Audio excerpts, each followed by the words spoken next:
दोस्तों, घर में होने वाली छोटी छोटी बातों में कुछ न कुछ संकेत होते हैं। यदि उन्हें समझ लिया जाए तो हम ये जान सकते हैं कि भविष्य में आने वाला समय कैसा होगा, जिसके द्वारा हम परेशानियों से भी बच सकते हैं। ज्योतिषियों के अनुसार जब घर में दरिद्रता बढ़ने की संभावना होती है तो हमें छोटी छोटी चीज़ों से उसका संकेत मिल जाता है। आज का वीडियो वास्तुशास्त्र के अनोखे विचारों के बारे में आपको बताएगी। दोस्तों, यदि आप इस चैनल पर पहली बार आए हैं तो चैनल को सब्सक्राइब और वीडियो को लाइक कर देना और कमेंट में हर हर महादेव अवश्य लिखना, ताकि आपकी उपस्थिति का हमें पता चल सके। दोस्तों, घर में बड़े बुजुर्ग हमें हमेशा कुछ न कुछ सिखाते हैं या फिर बताते रहते हैं, जिससे जीवन की समस्याएं कम हो सके। हमारे जीवन में ये सभी कार्य जिससे जीवन की समस्याएं कम हो सके। हमारे देश और समाज में संस्कारों का विशेष महत्व है। ये सभी कार्य न केवल भलाई के लिए होते हैं बल्कि हमारे तरक्की को भी बहुत प्रभावित करते हैं। शास्त्रों में भी कुछ ऐसी ही बात बताई गई है जिनको पूरा करने से आपका दिन बेहतरीन हो जाएगा। आज के वीडियो में हम आपको ऐसे तथ्य बताएंगे जिससे आपके मान सम्मान धन में वृद्धि होगी। दोस्तों, आज हम दुर्भाग्य को दूर करने वाली जानकारी आपको देंगे। साथ ही आपको हम यह भी बताएंगे कि शिव महापुराण में कुछ ऐसी वस्तुएं वर्णित हैं, कुछ ऐसी चीजें जिसका दान यदि व्यक्ति करता है तो उससे उसके जीवन की सारी तकलीफें, दुख, दुर्भाग्यता दूर हो जाएंगी। कभी कभी मनुष्य को कुछ ऐसी तकलीफें, समस्याएं घेर लेती हैं जिसके कारण वह स्वयं के भीतर ही भीतर घुटता रहता है। वो ना तो उससे लड़ पाता है और ना ही उसे किसी से कह पाता है।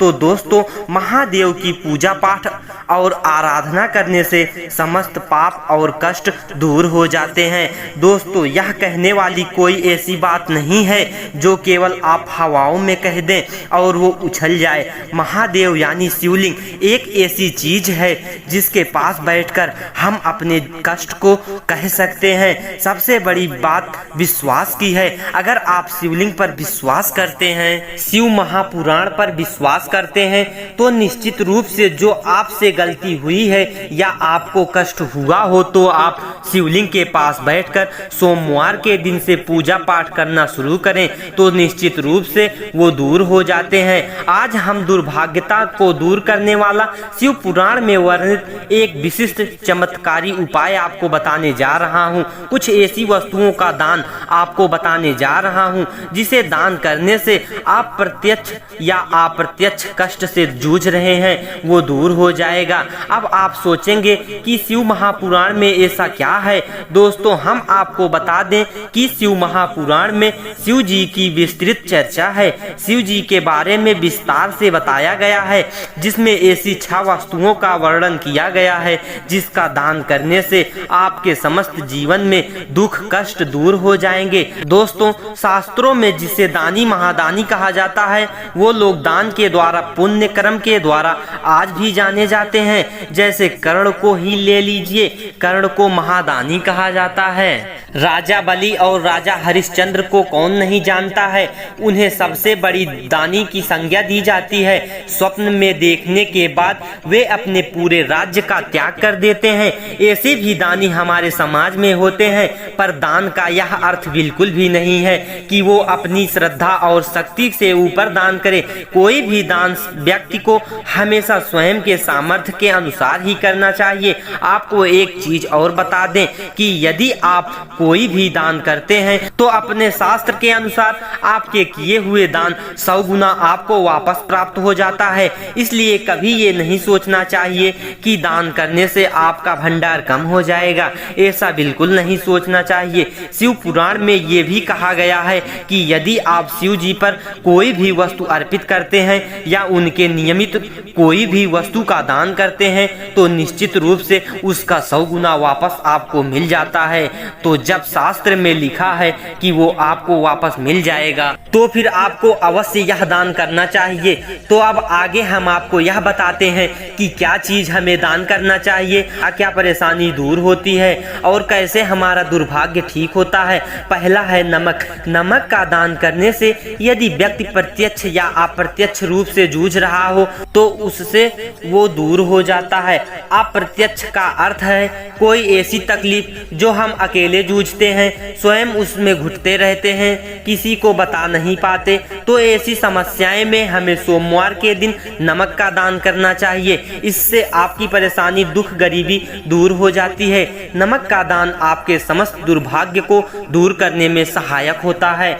लेकिन नमक का दान करते समय आपको एक बात का ध्यान रखना चाहिए कि नमक का दान करते समय सीधा अपने हाथ से दूसरे के हाथ में नमक का दान नहीं करना चाहिए। नमक का पैकेट आप नीचे रखें। एक प्रकार का नमक होता है जो गोल गोल होता है, जिसे साबुन नमक कहते हैं। यदि उसका दान किया जाए तो वह सर्वश्रेष्ठ माना जाता है। और पैकेट में जो नमक मिलता है जिसका आप भोजन बनाने में प्रयोग करते हैं, उसका भी दान आप कर सकते हैं, उससे भी आपका दुर्भाग्य दूर होता है।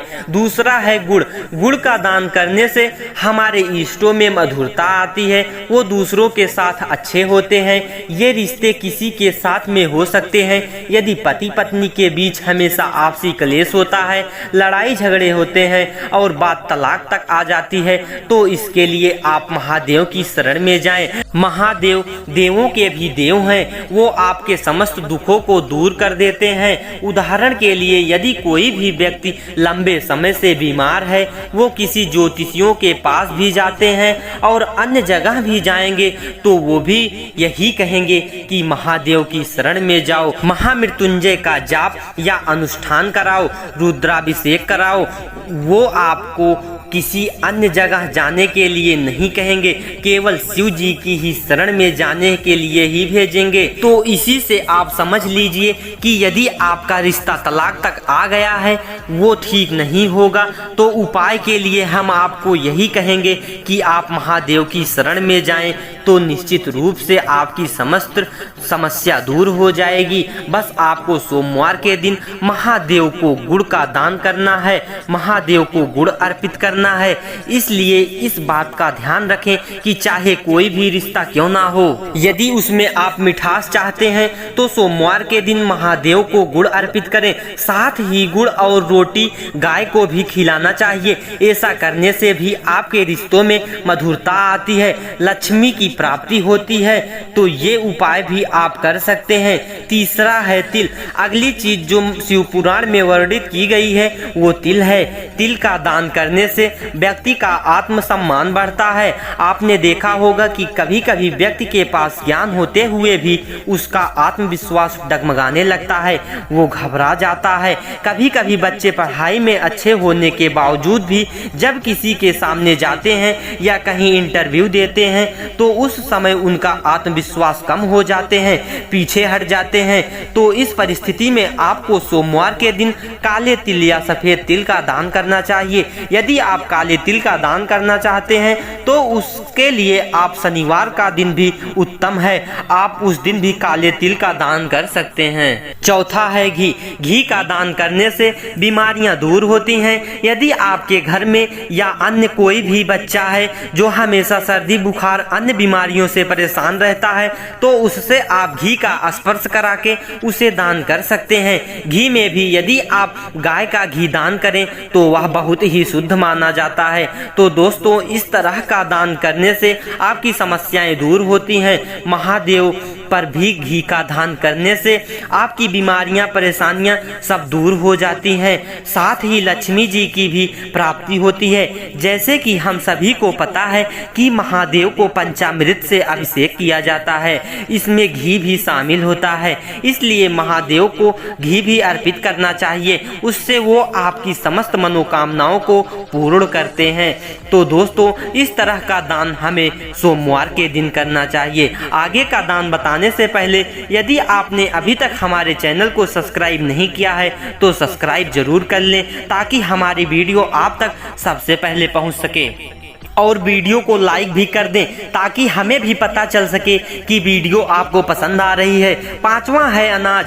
बहुत तरह के अनाजों का हम दान करते हैं जब भी हम कोई व्रत करते हैं और अंत समय में जब उसको पूरा करने जाते हैं तो पूर्व में यह कहा जाता है कि ब्राह्मण भोज करवाओ, लेकिन यह भोज हर समय नहीं हो पाता है तो उसकी जगह हम अनाज का दान करते हैं। अनाज का दान करने से माँ अन्नपूर्णा कभी आपका भंडार खाली नहीं होने देंगी।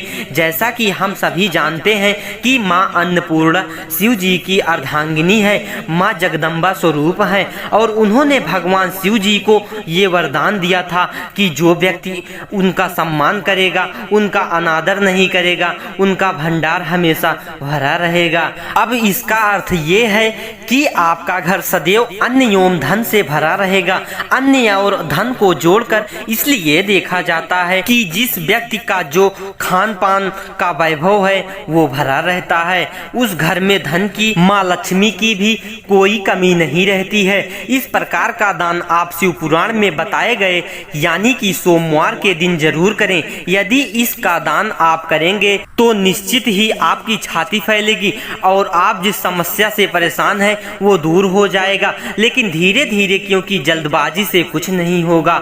ये उपाय है, कोई जादू नहीं। भगवान के पास जब उनकी शरण में जाते हैं तो वो आपकी परीक्षा लेते हैं, जिससे आपको लगता है कि आपके संकट और कष्ट बढ़ रहे हैं, लेकिन ऐसा नहीं होता है, बल्कि धीरे धीरे भगवान उसके दुख दूर करते हैं। आवश्यकता है तो आपके सब्र की। जब भी आप ऐसी परिस्थिति में हो बस सब्र करें, ईश्वर की कृपा से सब ठीक हो जाएगा और आपका जीवन खुशियों से भर जाएगा। आखिरी सबसे जरूरी कपड़ा वस्त्र दान करना भी बहुत उत्तम माना जाता है। जैसे सर्दियों के समय किसी को कंबल दान करना बहुत ही उत्तम माना जाता है। मकर संक्रांति पर भी बहुत से लोग वस्त्रों का दान करते हैं। वस्त्र दान करने से व्यक्ति की आयु बढ़ती है। तो यदि कोई व्यक्ति बीमार है, लंबे समय से परेशान है, तो ऐसे में वस्त्रों का दान करना चाहिए। उसके लिए बहुत ही लाभकारी होता है। ये सारे उपाय शास्त्रों में वर्णित हैं। ये आपकी समस्त समस्याओं को दूर कर उसे ठीक कर देंगे। आशा करता हूँ दोस्तों कि यह जानकारी आपको अच्छी लगी होगी। यदि अच्छी लगी हो तो लाइक शेयर जरूर करें।